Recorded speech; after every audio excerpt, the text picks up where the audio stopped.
പ്രിയപ്പെട്ടവരെ, പഴയ നിയമത്തിൽ യെശയ്യാ പ്രവാചകൻ്റെ ഗ്രന്ഥം ആരംഭിക്കുന്നത് വേദന നിറഞ്ഞ ഹൃദയത്തോടെ ദൈവം വിളിച്ചു പറയുന്ന ഒരു വചനത്തെയോടെയാണ്. എത്ര നിരാശയോടെയാണ് ആ വചനം തൻ്റെ ജനത്തെ അറിയിക്കാൻ പ്രവാചകനോട് ദൈവം കൽപ്പിക്കുന്നത്. വചനം ഇതാണ്: ആകാശങ്ങളെ ശ്രവിക്കുക, ഭൂതലമേ ശ്രദ്ധിക്കുക. കർത്താവ് അരുൾ ചെയ്യുന്നു, ഞാൻ മക്കളെ പോറ്റി വളർത്തി, എന്നാൽ അവർ എന്നോട് കലഹിച്ചു. കാള അതിൻ്റെ ഉടമസ്ഥനെ അറിയുന്നു, കഴുത അതിൻ്റെ യജമാനൻ്റെ തൊഴുത്തും. എന്നാൽ ഇസ്രായേൽ ഗ്രഹിക്കുന്നില്ല, എൻ്റെ ജനം മനസ്സിലാക്കുന്നില്ല. നാം ഇന്ന് വിചിന്തനം ചെയ്ത് ശ്രവിക്കുന്ന ഇന്നത്തെ ചിന്താവചനം യെശയ്യായുടെ ഗ്രന്ഥത്തിൽ 1-ാം അധ്യായത്തിലെ 2-3 വചനങ്ങളാണിത്.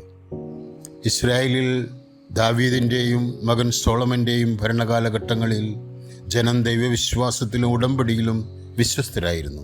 എന്നാൽ സോളമൻ്റെ മരണശേഷം ഇസ്രായേൽ വിഭജിക്കപ്പെട്ടു.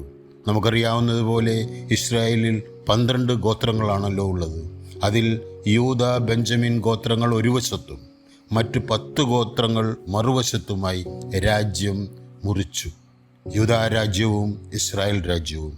യൂദായുടെ തലസ്ഥാനം ജെറുസലേമും ഇസ്രായേലിൻ്റെ തലസ്ഥാനം സമരിയായും. ജനം ദൈവത്തോട് ആലോചന ചോദിക്കാതെ രാജാക്കന്മാരെ തിരഞ്ഞെടുത്ത് തോന്നിയ പോലെ ഭരിക്കാൻ തുടങ്ങി. അവർ അന്യദേവന്മാരിലേക്ക് തിരിഞ്ഞു, സത്യദൈവത്തെ മറന്നു. യുദ്ധവും ദാരിദ്ര്യവും രാജ്യത്തെങ്ങും നടമാടി. ഈ സന്ദർഭത്തിലാണ് ദൈവം മഹാപ്രവാചകന്മാരെ തിരഞ്ഞെടുത്ത് ഇരു രാജ്യങ്ങളിലേക്ക് അയക്കുന്നത്.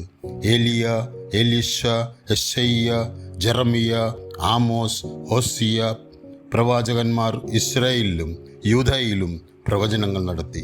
ആസന്നമായ ശിക്ഷയെക്കുറിച്ച് അവർ പ്രവചിച്ചു. പ്രിയപ്പെട്ടവരെ, ബൈബിളിൽ 18 പ്രവാചക ഗ്രന്ഥങ്ങളും ആയിരക്കണക്കിന് ചെറുതും വലുതുമായ പ്രവാചകന്മാരുമുണ്ട്. പാപത്തിനടിമയായിത്തീർന്ന മനുഷ്യരെ ദൈവഹിതമറിയിക്കാൻ ദൈവം തിരഞ്ഞെടുത്തയച്ച ദൈവപുരുഷന്മാരായിരുന്നു ഓരോ പ്രവാചകന്മാരും.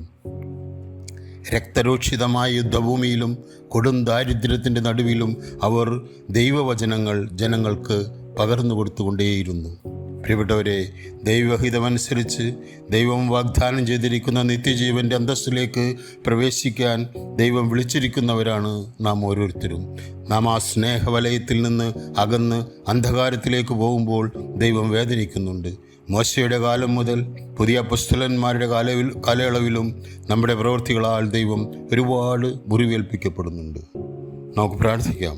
ഈശോയുടെ വചനങ്ങൾ നെഞ്ചോട് ചേർത്ത് വെച്ച് കൂടുതൽ ശക്തിയോടെ അവൻ്റെ മാർഗത്തിലൂടെ ചരിക്കാൻ ഉത്സുകരാകാം. ദൈവം